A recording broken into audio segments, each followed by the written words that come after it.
Hey everyone, it's Lawrence Mack here, real estate broker out of Mississauga and Toronto, and I'm here with Frank Farhangi, the VP of Sales at Sotheby International. How you doing, Frank? I'm good, Lawrence. How are you? I'm doing amazing. We're here to talk about the TRREB election for the board of directors, which is coming up on May 12th. And I just want to chit chat, fireside chat with Frank here about, where he came from and his platform, that kind of stuff. So Frank, how did you start in real estate out of curiosity? Well, I started almost 14 years ago, about 14 years ago, 2008, 2009, global financial crisis at the time. And it was an interesting time to start, actually, because I was at the time working with a company called Lenovo, a computer company. I was doing sales there throughout university, and just after university, I stayed on with them. And during that time, Lenovo decided they were going to transfer some of the jobs to the US, and an entire division got laid off. And they gave us a long runway, though. They said you have 6 months to, it will pay you, and it will provide counseling on finding a new job. And I always wanted to do real estate. Like, I was always into, SimCity 2000 and those sort of games. All And those games, yeah. yeah. So I went to some conferences, and I learned that there's a great opportunity in real estate, and got my license prior to the Lenovo kind of severance kicking in. And it was a tough time to get started. 08, 09, it was, and I looked a lot younger. I looked like a baby. So for me, getting people to trust me back then to sell their house was next to impossible. So, but that's when I started, and I figured out pretty quickly that you have to have a good marketing strategy, and you have to get find a way to get business. And that's how I got started. Is 08, 09. I kind of started, tried, struggle, barely made any money the first year. And then I found a Kijiji post online that said, work for in-house for builders. And I replied to that Kijiji post, and that kind of kickstarted a whole sequence of events where it led me to Sotheby's today, where I'm at. But I went through a phase where I was working for developers and representing in-house, and learned a lot there. Learned a lot from other agents as well that were coming in. And then I branched out to resale.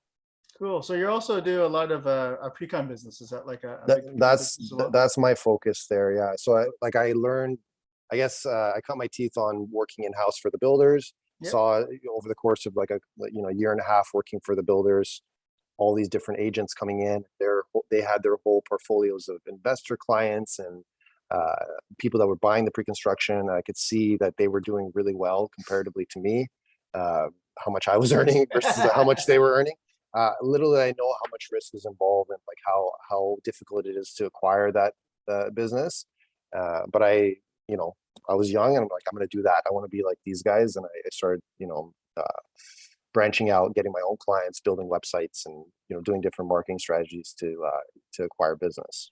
Very nice. Pre-con's not for the faint of heart. It's not really my preference. I like the resale, that kind of stuff, but everyone's built differently and has their own skill set. So that's good to hear. Yeah, I learned, on the committees. Like, I lucky enough, like when I was early in my business, I found TRREB committees. Like, I think it was like 2012, Mhm. 13 is when I found that there was an option to be on committees. And Volunteer, I, yeah. I, I volunteered, and then on those committees, I was exposed to different people, really experienced people uh, that have been in the industry for a long time. And one of them was Vincent Chan from Tridel. Yep. And we served on the condominium committee together, I believe. And he told me, Frank, make sure you're focused on pre-construction, but don't lose the resale side. Make sure, because not most pre-con agents don't necessarily fully service. So they said, Frank, make sure you sell their condos for them too, and rent out their condos, Yep. and then you'll always have a business. Even when pre-construction the cycles go up and down, you always have that resale side. So I've always tried to do the resale as well. Cool. So I guess tell us about your TRREB experience. So that was the condo. I think the condo committee was merged with the MLS committee or something. Is that That's what right. happened? That was before That's my time. yeah. So that committee was it was like duplication of efforts. We were talking about the Mm. same things as what the MLS committee was discussing, but just more focused on condo. So that committee doesn't exist anymore, but maybe it should come back. Who knows? Maybe somebody at the board will one day say, maybe we do need a condo committee. Yeah, maybe we do, right? I mean, obviously every director has to like head off a committee. That could be you, maybe. Maybe we'll see. I guess like for me, like I've done condominium committee, which doesn't exist, but now I've done MLS committee 5 or 6 times. I think it was 5 or 6 times, and it was split up because you have a limit of 3 on a term. Mm, I did government relations, which was really interesting. GRC, got to go and meet with municipal, provincial, federal kind of government officials and do lobby on their behalf of TRREB. And there's a lot of interesting topics there as well. But that was fun because we got to travel to Ottawa, Queens Park, meet people that are elected officials, mhm. and so that was a good experience. I also did recently governance bylaw task force, Oh yeah. which was to help modernize our bylaws and how the board is basically monitored and I guess reviewed, and how they go about electing the board of directors. Right, the structure for the governance of the board and not the bylaws for the individual agents of like what you should be doing for them. Exactly. It's a little bit complicated. They hired a third party consultancy firm to help because obviously TRREB is a very old organization. It's been around for a long time, and we need to modernize because the board has grown so much. We need to make sure that we're looked up to as one of the leading boards in the world. So we need to modernize our bylaw practices as well, our board, so that we stay at the forefront, right? And I think that consultancy was it was interesting to see how that went through as well. Yeah, for sure. I mean, we met on the MLS board, so I don't remember which year that was, but MLS one I thought was pretty fun because in general, out of all the different services that are offered for agents, it's like 80% of the time, agents only use the MLS and that's the only service they've used. So Yeah. it's like really, really important when we're in the MLS committee to deal with that because that's what agents see every day, pretty much. I mean, I'm on the MLS multiple times a day, like every day, pretty much, Me too. That's why I went on that so many times, because I felt Yeah. like that is the core of TRREB. Is the core service is really the MLS and all the related services, the tech that goes along with it, and that committee is in charge of that, right? So to me, it's the most. I feel like TRREB is like a tech company at this point, right? Yeah. They're providing a suite of services for 70,000 customers. I don't know, give or take 70,000 Yeah, customers. it's a lot. It's like 66,000 official members or something, 70,000 unofficial. I don't know. That's the number I'm hearing anyway. It's a huge number. So, and I think most agents, they log into the MLS and they search for properties, they share it with their clients, and they create agreements, forms, and DocuSigns Yeah. and Authentic-Signs and all sorts of stuff. So I think that is the core of TRREB. So I really enjoyed on that committee. I'm on that committee right now actually as well. Oh, But okay. Yeah, I got termed after 3 terms. I wasn't allowed to come back this year, so yeah, I had to go volunteer other stuff. But I got termed out once, and I joined another committee. Oh, actually, no, I took a 1-year break during COVID to say, okay, we'll come back to this after a year off. But anyways, I really enjoyed that committee. I remember the one that we were on. It was a really interesting one. We had a lot of characters on the committee, and great discussions on how to, nice heated discussions. Really, yeah. I mean, it's impactful though, right? I mean, the fields that you're adding, or like the policies that you have, like the rules around the MLS. I think it's very, very important. Me too. I am happy with like the recent change where they, I mentioned this previously, just about where they remove the photos, right? The idea that agents remove the photos and then it doesn't help with the integrity of the MLS system. Mm-hmm. And so, we try to address that. And I thought it was great because I haven't seen the removal of photos in a long time, personally, like just looking around. I don't know about yourself. But. I agree. Yeah, like I think that's a huge. There's so many impactful rule changes and tech changes that they can put in, because agents are highly competitive, and they are looking for ways to gain advantages, to game the system, and so to speak. So if you can fill those loopholes and those hacks that the agents are doing, data integrity is everything. I think you want to have people have access to the full kind of gamut of data, and rather than people removing stuff or scraping data and that sort of thing. So I saw a lot of the stuff that we talked about on those committees years and years ago. Now, you know, Implemented. it's implemented. It's not quick, It but takes time. Yeah. it takes time. I mean, it's, you know, TRREB is the largest board in the world. It's just got so many agents that you can't just change it like it's your small mom and pop shop and just make a decision about whatever. You know, there are a lot of systems in place to make sure that everything's okay, which is why, for example, the board of directors helps with governance of the actual, you know, the actual organization to make sure it's going in a good direction Mhm. versus people just saying, hey, I just want to do this, and then stuff happens, right? I mean, that's the the reason why we're trying to get elected in as a director and why the board of directors is important. Exactly. Yeah, and that's I think our you know our background we're a little bit more techie kind of guys, realtors, Yeah, and we're practicing realtors. I think we have some context that maybe somebody who's broker record or you know that may not have feet on the ground sort of experience. What are agents experiencing? What are they complaining about as issues with the systems that they're using?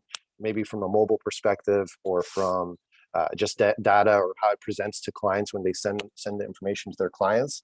Like we're getting feedback from our clients every day about how you know it could be better, and we're getting I get feedback from other agents all the time saying, why is this like this?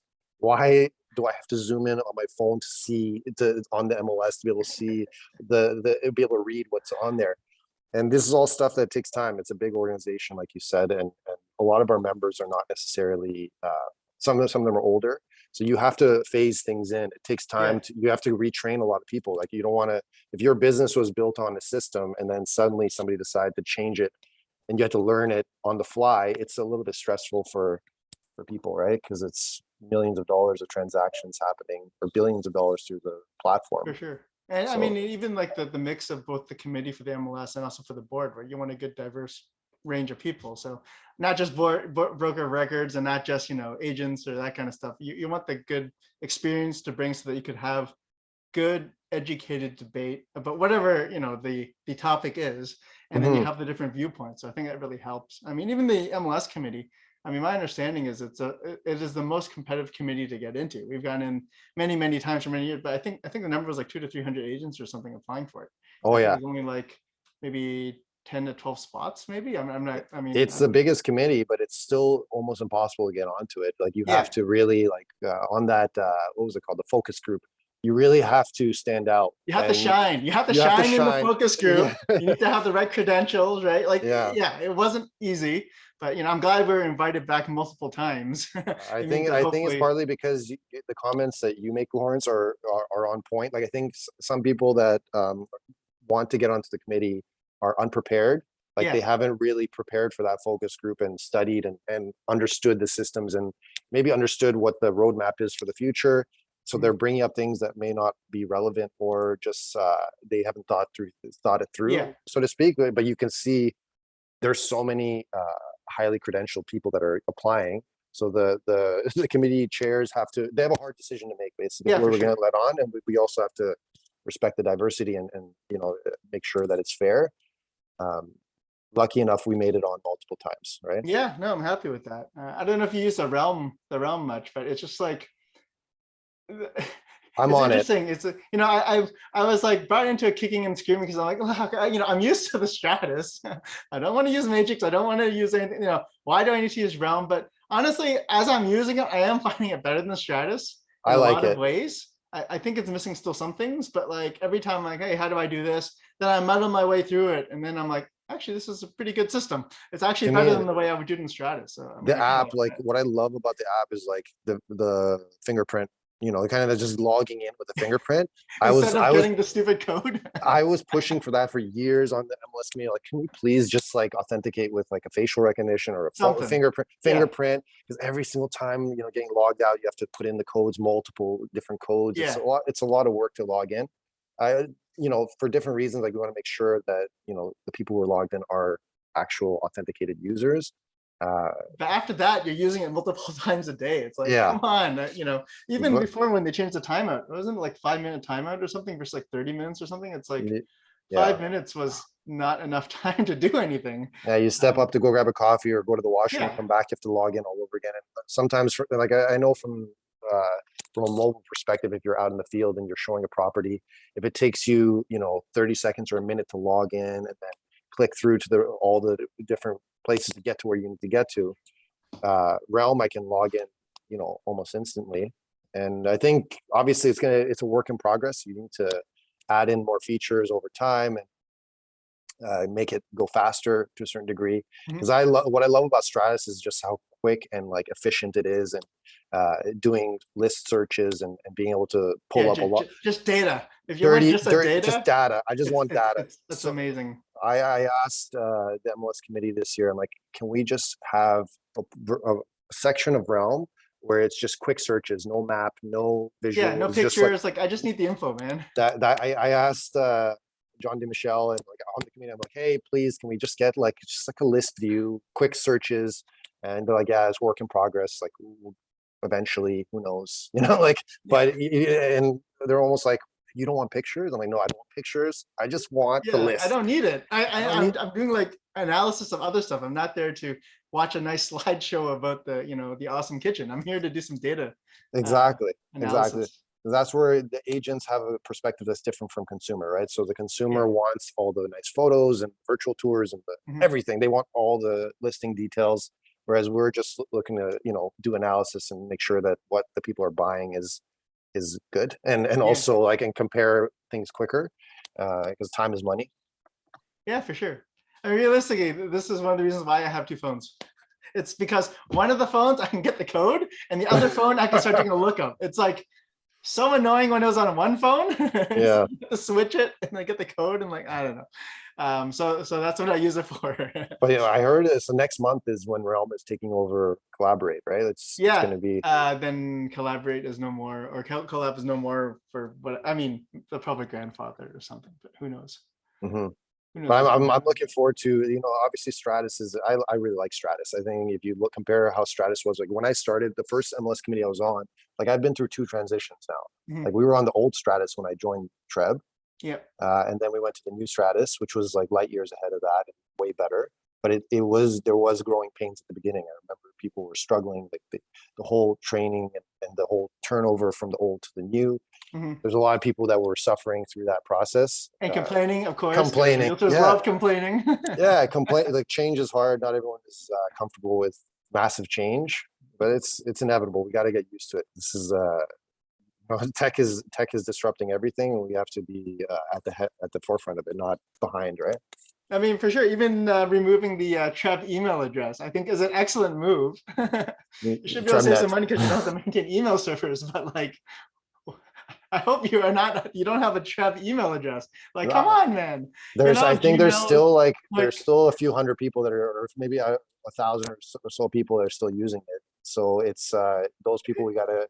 I know it's like, but the few that don't want to change because of the technology are holding back like the other 70,000 agents when you're like, we can put this money towards something else or not maintain it, whatever it is, because it's always like staffing and like stuff to maintain any system, whatever it is.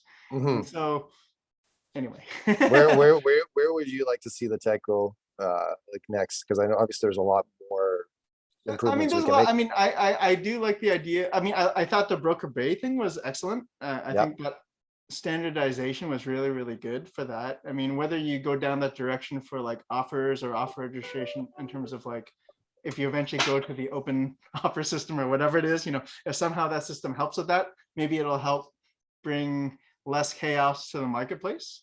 The whole electronic lockbox idea in general, for me, for a philosophical point of view, I think it's a good idea.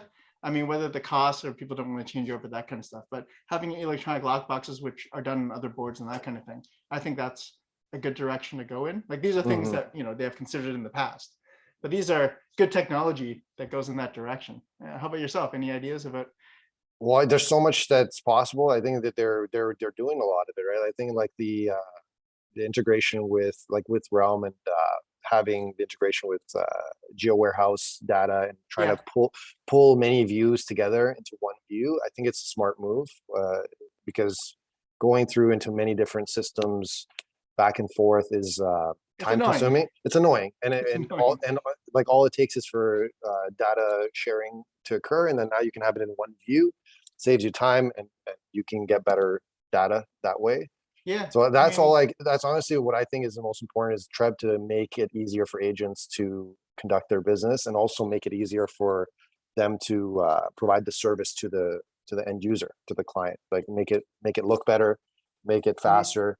'Cause I'm not going to speak on any other third-party companies and their business models or that, but when your customer is using another brokerage's system rather than tools that you're providing them, it makes extra work on your it end is. as an agent. So I'd rather that we all be working on the same platforms and be able to, or at least my customers have a platform that is competitive with other brokerages or other business models. Mhm. So that way they have a choice that is a good choice that I'm delivering to them I think so as well. as an agent, right? So um, I do like the direction. I think it's going in a good direction. It's going to keep getting better. So It I just hope, takes time. I mean, yeah, even the whole direction with the sold data, which everyone's always asking about it, and I'm like, it's very complicated. yeah, But then they just complain about me and just yell at me. Why is there no sold data? Because there's sold data in every other app, and I'm like, it's complicated. Trust me, I can't. That's yeah. all Like I can say. we've brought it up on the committees multiple times, but Yes. the reality is that there's the business is it's a very complicated business, and there's a lot of legalities behind everything, and it's not my position to you know to kind of Yes. comment on that, other It than is saying also like, not my position to oh, comment on that either. I'm oh, just saying it's complicated. Trust me. but it's good that sold data is out there. Like I think that it's good that a Yeah. consumer can go and pull information, but I think they should also go use that with a grain of salt and trust professionals to advise them, because just because you know the sold price of something doesn't mean that you know what the true value is of your house. You have Yeah. to really look at it, Analyze it. analyze it, and Yeah. compare things. Do a CMA, like do it properly, not just say because my neighbor's house sold for $1.5 million that my house is worth five. It's not how it is. It's you have to really look at the details of the house and configuration of the property, location, everything. So I think you got to trust professionals to, on top of providing the public sold data. Like I think it should be both ways, and I think smart consumers, they know they're not just going onto a website to pull the sold data and say, I know what my house is worth. They're also talking to good agents and saying, what do you think my house is worth? Yeah. uh, Hopefully the you know smarter ones will do that, right? Because it's not just a number. It's Now not more just than ever, right? It's not just yeah. put it at $8.99 and hold back offers. Now you, Yeah. you could see the difference between really seasoned agents. Their pricing strategies make a big difference in the outcome of the sale. So Yeah. The veteran ones have already switched over their pricing strategies.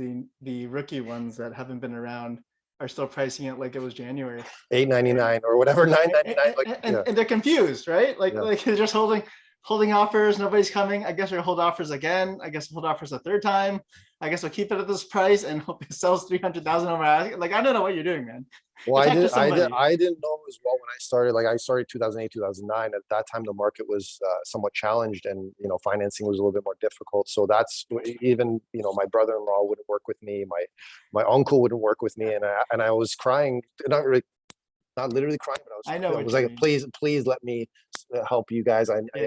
getting started, and I felt like it was pretty good, but they're like, gray hair sells real estate in these kind of markets. Like they've been through this before. They Yeah. know what they're doing. They're gonna get it sold, whereas it's gonna flounder on the market with you.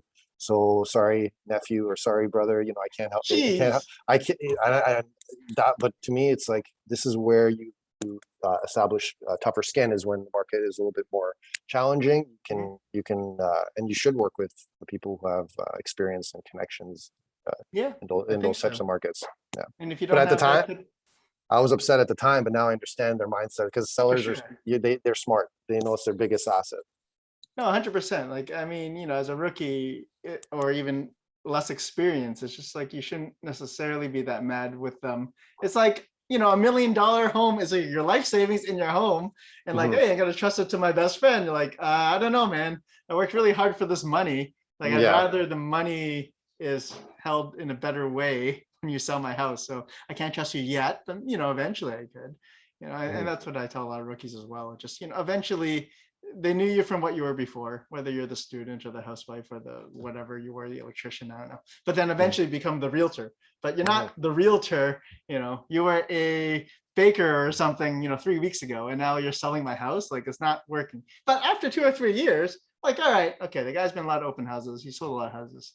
As long as you stick it through that first 2 years, right? Yeah. Like I think like I was a laptop salesman, and then after a couple of Exactly. years, I was a realtor, because after a couple of Exactly. years of being a realtor, I became a realtor You because became a people, realtor yeah, because they have to trust you that you're not just a fly by night sort of person, right? for Like I've been sure. around, we've been around for a long time, so I think that's where the trust kind of comes, and just consistency, and not because I've seen a lot of people come out of the gates really strong, Yeah. and then they I'm gonna burn do out. this, I'm gonna do that, and it's like, where'd he go? Yeah, it's not as easy as it looks, I guess, right, from the outside. But I love realtors. I think that they do a really important job, and I hope that we can serve them well on the board, and advocate for their interests, but also for the interests of the board at large. Yeah, I think so too. I think, I mean, regardless of who they choose, whether it's you and or me, I mean, we're not directly competing with each other. There's different director roles. So Frank is Maybe out of Central maybe we Director. can explain that, how that works, like, because not everyone knows, like, Oh, okay. Yeah. yeah. So for the people who don't know, so there's two different types of directorships, and they go to the same board. So there's a director at large, which is like in this year is going to be like the top 4 directors in all of Ontario. Well, all of the board, and then people just vote for them, and the top 4 become a director. And then there's regional directors, which is a 1-year term versus a 2-year term for a director at large. So director at large is 2-year term. A regional director is a 1-year term. So you have central, east, west, something like that. Mhm. And then for those, there's only like 1 post for 1 year. And then so, for example, Frank will be competing, I think, with one other person. And then whoever has the most votes gets to go in as become the board of director or the Yeah, representative of that region. yeah. The only limiting, like Lawrence is going to need more votes to win than I will, because my so vote for Lawrence. But really, the region where I'm running is the central. So the only agents that can vote for me are located in the C1 to C15 district. So your office Oh, has to be in that locale to be able to vote for me, or my competitor. So like it's basically it just won't be an option for some people to vote for me. But then I just have to get fewer votes to win, because great. just fewer votes happening in that area. So to me, it's the same job. It's just a different sort of voter. It's just a Yeah. different number of voters. And I think you guys have 4 spaces this I year. think there's 4 this year. I think previously there's like more. It depends on the year, right? Yeah, it depends Depending on the the year slots. who's coming up. Yeah, and this year we have 1 central. You have north, south, north, central, east, and west. I think north is not running this year. I think north is coming up next year, I guess. So, Mhm. anyways, I'm excited. Hopefully I can get elected and win. Yeah, no, it'd be great to work with you again on the board. That would be fun. Yeah, I think there's going to be some training involved. Like we got to obviously get ramped up. There's a lot of things that being on committees, you don't get the full picture. The board gets a little bit more Training, and then training. yeah, like, I mean, even the requirements to become a director is, in my opinion, pretty stringent, which is great. I mean, I only met all the requirements like this year. You have the years of experience on committees. You have, criminal check, a whole bunch of other stuff, right? Like all these things you need in order just to become a candidate. Well, they made it more stringent now, right? Yeah. Because they're trying to the part of the whole governance bylaw thing is to how do we make the board more cohesive and just run better. So Mhm. you just need to have more experienced people. You need to make sure that the people who are there, let's say if somebody gets there and they're causing problems, that they are basically, you need to make sure that people are being reviewed for their positions and their conflict. They're not in conflict of interests, and Mhm. that they also have the credentials, that they've taken the leadership courses, the RIA leadership Yeah, courses, and area 100, I think, yeah. something like that. So I was so keen, like when I was on those committees, I took the 100, 200, 300. Oh, you took them all already. I took them all because it was just like it was an option, right? It's like you take your broker course. You want to. It's not Yeah. mandatory, but why not? If you have the option to learn a little bit more. And so I took them. I didn't remember having taken the 300, but I went to one of these like in-person sort of conference things. Yeah. Uh, but it's good stuff. Being on the board is a there's a lot of experienced people there. And then hopefully once I get elected and you get elected, we'll have a ramp up period where they're, getting you caught up as to all the things that the board is working on at that moment. Yeah, So I mean, I do recommend for other people just to volunteer in general. I mean, oh yeah, you get a lot of experience. You network a lot. You meet a lot of people with crazy experience and knowledge because they've been around the block for like years, decades, that kind of stuff. Broker owners, that kind of thing, who just oh they yeah, know stuff. oh yeah, definitely. Like I've learned so much from different being on the committees with those people Yeah, because you're sitting at the same table, you're all volunteering. It's a great. Everyone should volunteer in some capacity I because if think you're so. volunteering, we're all at this. Even if I'm sitting next to a guy that has a brokerage with 1,000 agents and he's been in the business for 30, 40 years, we're both volunteering for the same cause, right? Yeah, So just to it's help. not like he's looking down at me like I'm a pawn. We're all pawns, like Yeah, so I guess that even though he might be a king in a different capacity, so I guess or a queen, so to speak. So I feel like anyone who's watching this, if you haven't been on the committees, you should go on to the committees because you don't know who you're going to meet and what sort of opportunities that will bring for you. Like I met some people there that have like I mentioned Winston Chan earlier. That connection led to me going and working more with Tridel, and over the years selling millions of dollars of real estate with Tridel. So I made money. Wasn't the purpose of why I joined the committees, but you learn things that will help you in your career, and also you can give back to the career to the vocation that you've chosen, right? for sure. Yeah, I always like giving back. Well, I guess that's all I have to say today. So if everyone can go out and vote on May 12th to May 17th and then vote for your favorite and most competent directors, that would be Yes. awesome. Awesome. Yeah. Thank you, Lawrence. I appreciate the opportunity to be on this call with you, and vote Lawrence Mack, vote for Frank Farhangi, May 12th, and it runs until May 17th. So you'll have a few days in case You you have a don't few vote. days, shouldn't be a Yeah. problem. Awesome. All right, thanks everyone. Talk Okay. to you soon. Take Bye. care. Take care, Lawrence. Bye.